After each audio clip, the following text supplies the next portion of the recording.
انعام ملے گا۔ مسلمانوں اللہ کا قرآن کہہ رہا ہے وما اصابکم من مصیبت فبما کسبت ایدیکم ویعفو عن کثیر۔ لوگوں جتنے حالات آ رہے اور جتنی پریشانیاں آ رہی ہیں یہ سب تمہارے اپنے کرتوتوں کے نتائج ہیں، یہ سب تمہارے اپنے اعمال کے نتائج ہیں۔ ارے تم نے اللہ کو ناراض کر رکھا ہے، زمین اور آسمان کے تیور بتلا رہے، تمہارا خدا تم سے روٹ چکا ہے تمہارے گناہوں کی وجہ سے، تمہاری نافرمانی کی وجہ سے۔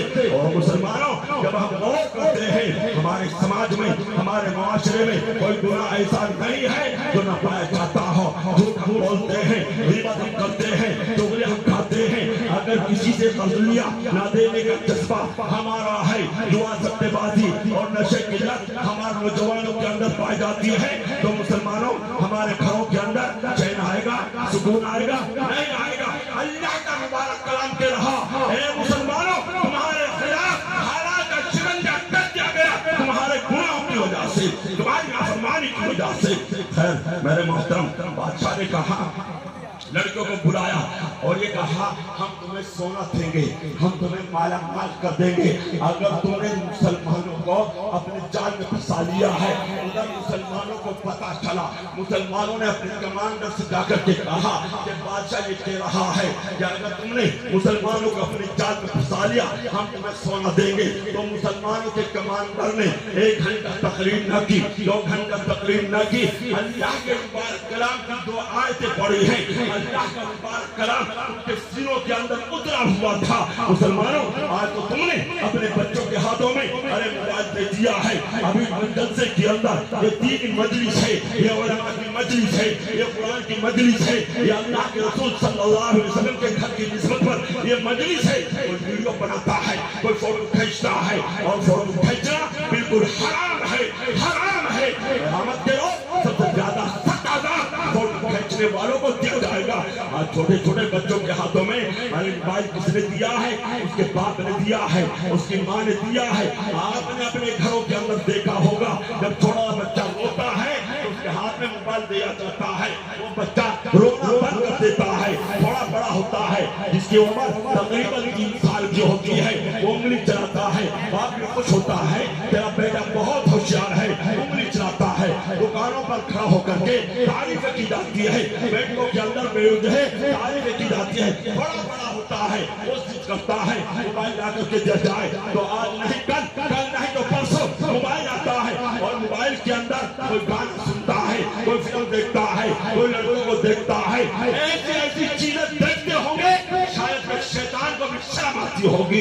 مسلمانوں آج مسلمان رات میں جو ہے بسترے کے اندر لیٹ کر کے ایسی ایسی چیزیں دیکھتا ہے، رات کے 11 بج جاتے ہیں، 12 بج جاتے ہیں، اور جو ہے 1 بج جاتا ہے۔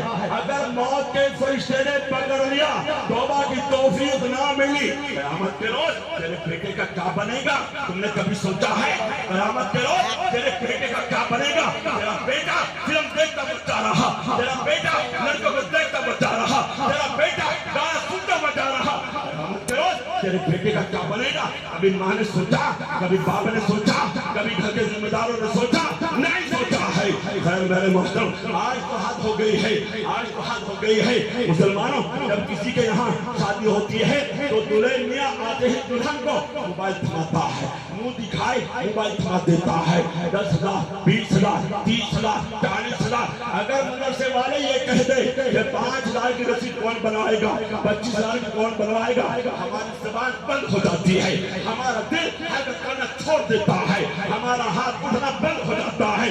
اللہ کے مبارک کلام کی محبت میں، مدرسے کی محبت میں رات ہے کہ 25,000 روپے دے، مسلمانوں ہمارا جو ہے ہماری زبان بند ہو جاتی ہے۔ لیکن وہاں 30,000 کا موبائل، اب وہ جو ہے رات میں موبائل دیکھے گی یا صبح سویرے اٹھ کر نماز پڑھے گی، تیرے گھر میں اللہ کے قرآن کی تلاوت کرے گی۔ مسلمانوں ارے جب تم نے اس کے ہاتھ میں موبائل تھما دیا ہے وہ تو رات کے 12 بجے تک موبائل دیکھے گی، وہ تو دیر میں اٹھے گی، پھر نماز کہاں پڑھے گی، قرآن کہاں پڑھے گی، اللہ کہاں کرے گی، اللہ کا ذکر کہاں کرے گی، ارے چائے اوپر نہیں بنائے گی۔ پھر کہتے ہیں گھر کے ذمہ دار یہ تو کام چور ہے، یہ تو کام کرنا نہیں چاہتی ہے، ارے کام چور تو تم نے بنایا ہے، ارے گھر کے ذمہ داروں نے کام چور سے بنا دیا ہے، جب تم نے اس کے ہاتھ میں موبائل لا کر کے دے دیا ہے، کام چور تو تم نے بنایا ہے۔ ہم کو بگاڑنے والے تم ہو، ذمہ دار تم ہو۔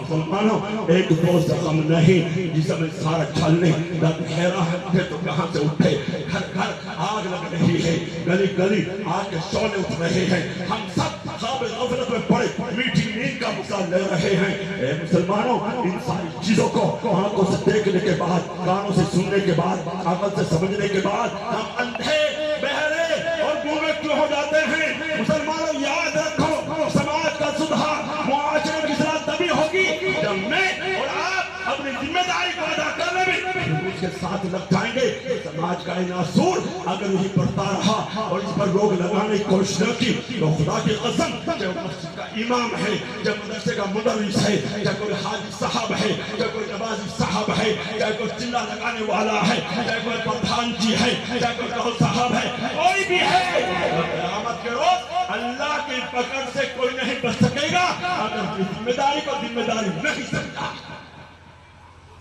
اللہ کے رسول صلی اللہ علیہ وسلم نے فرمایا، اللہ کلکم راع کلکم مسئول عن رعیتہ، خبردار تم میں سے ہر شخص نگراں، ہر شخص ذمہ دار ہے۔ اگر تم نے اپنی ذمہ داری کو ذمہ داری سمجھا، اپنے بچوں کو قرآن سے جوڑا، دین سے جوڑا، علماء سے جوڑا، مدرسے سے جوڑا، تمہارا بیٹا اللہ کے قرآن کی تلاوت کر رہا ہوگا، ثواب تمہیں بھی مل رہا ہوگا۔ اور اگر خدا نخواستہ تم نے اپنے بچوں کو دین سے دور رکھا،